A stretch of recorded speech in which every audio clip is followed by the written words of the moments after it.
सरकार हमारी है, दिल्ली में भी प्रदेश में भी इस भाव के साथ थोड़ा हम अति उत्साह, जिसको ओवर कॉन्फिडेंस बोलते हैं, उसमें नहीं। ठीक कहा आपने, बिल्कुल ठीक कहा। ओवर कॉन्फिडेंस की वजह से बीजेपी ने शिकस्त खाई।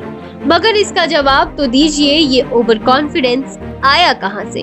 आप तो खुद को जमीन का बताते थे, फिर जमीनी हकीकत से रूबरू होने में इतना वक्त कैसे लग गया कि ना ही घर की संसदीय सीट बचा पाए और ना ही तीनों विधानसभा सीट। हद तो तब हो गई जब आपके ही एक बागी ने भगवे झंडे की जमानत जब्त करा दी।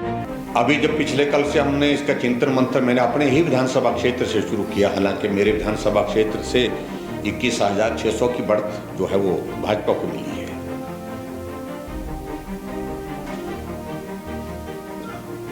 लेकिन मेरा अनुमान ये था कि वहां पर हम थोड़ा और बढ़ सकते थे। इसलिए बढ़ सकते थे क्योंकि संभावना वहां पर थी। पिछली बार लोकसभा के जनरल इलेक्शन में हम बहुत आगे थे उससे। देखिए, ये सारा चीज़ ना अब हमने यहाँ से शुरुआत की है।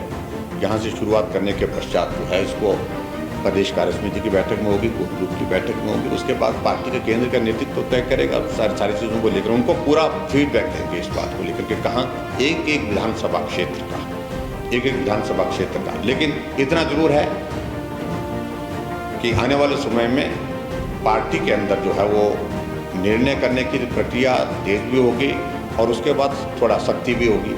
सरकार संगठन दोनों सारी चीजों को लेकर के सुनिश्चित करेगी। दरअसल साहेब, आप तभी हार गए थे जब आपने जमीन पर पांव रखना छोड़कर उड़न खटोले में सवार होने की ठान रखी थी। आप तब हार गए थे जब करुणामूलक 100 से अधिक दिनों तक लगातार भूखे प्यासे आंदोलन कर रहे थे।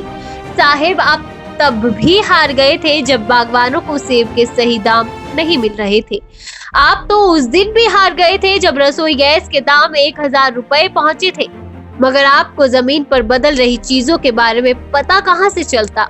आप तो उड़न खटोले में बैठे थे और आपके राम राज्य के मंत्रीगण आपके गुणगान में कसीदे गा रहे थे।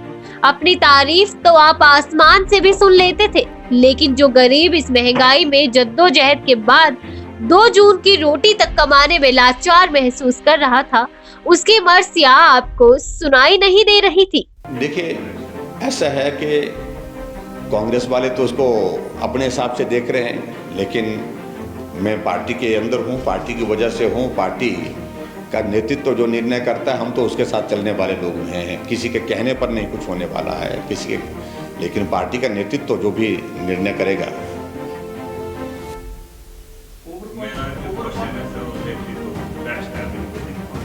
तो बैट स्टैबिंग नहीं, देखो दैट मीन्स इसमें वो चीज़ें वो आए हैं, इसलिए मैंने कहा कि कुछ आपके साथ होंगी साझा, कुछ बातें हम साझा नहीं करेंगे। सवाल तो कई है, पार्टी के भीतर भी और बाहर भी।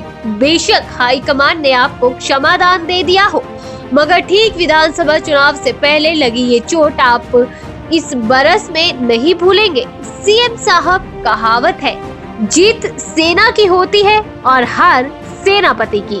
अच्छा सेनापति वही है जो हार की जिम्मेदारी खुद पर ले, सेना पर डालकर बचने की कोशिश ना करे। अब भी वक्त है, जमीनी हालात को देखिए। जनमंच को लेकर आपके माननीय कहते हैं कि इसका रिजल्ट तो 100% है, जबकि हकीकत ये है कि जनता जब आपकी पोल खोलती है तो उसका माइक बंद कर दिया जाता है।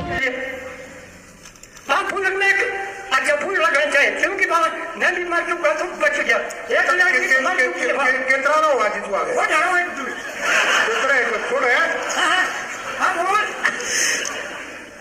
नंबर 11 मैं बहुत ख्याल सारे आपने देखा मंत्री जी इसने जैसे कहा है सारे लोग जो है वो परसों जो है सारे 2-3 ये एप्लीकेशन दे दो आप।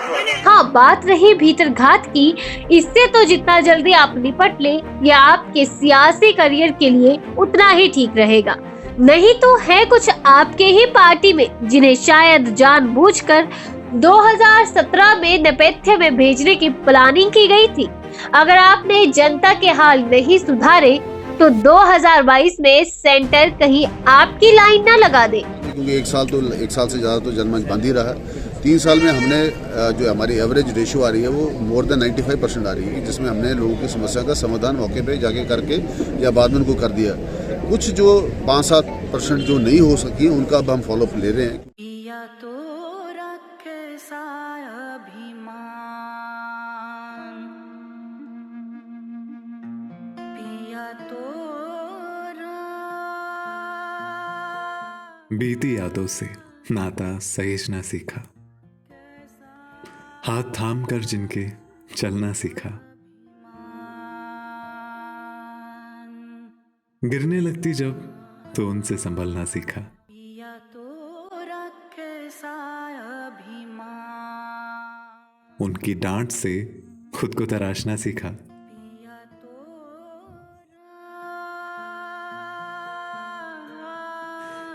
घर से दूर होकर भी दिल को हमेशा यह एहसास रहता है, उनका प्यार और फिक्र हमेशा मेरे साथ रहता है।